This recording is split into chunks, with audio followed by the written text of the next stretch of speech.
Hey, Pastor Mike here on location from a special place. This is about a less than a 2-block walk from my house. I'm standing in front of the house where Fred Rogers grew up, Mr. Rogers' neighborhood. Yes, literally, I live in Mr. Rogers' neighborhood.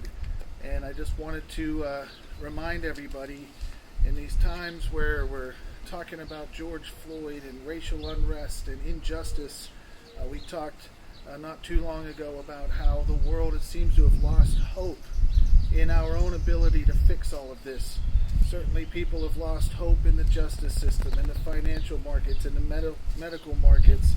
We've really lost touch and lost hope, I think, even in our neighbors. So I wanted to read this from Mark chapter 12.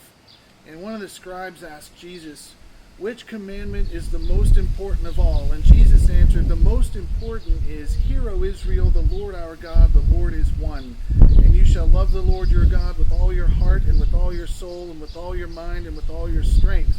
The second is this, you shall love your neighbor as yourself. There is no other commandment greater than these." Now, it doesn't take a theological scholar to figure out that we are to love God with all our heart, with all our soul, with all our mind, with all our strength. And when we're doing that, we can't help but love our neighbor as ourselves.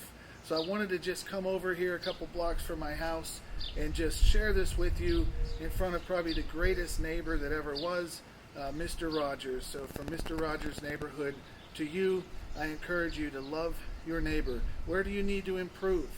Where do you need to maybe reach out a little bit more? Where do you need to be a little more uncomfortable reaching out to neighbors that you may not like too much, or that may actually be mean to you? And then certainly we look at who is our neighbor. Well, our whole world is our neighbor. I think we need to do a much better job as a church and be much more deliberate, not just with racial injustice, but injustice everywhere. So think about that, pray about that, take a look at that passage from Mark chapter 12. God bless you.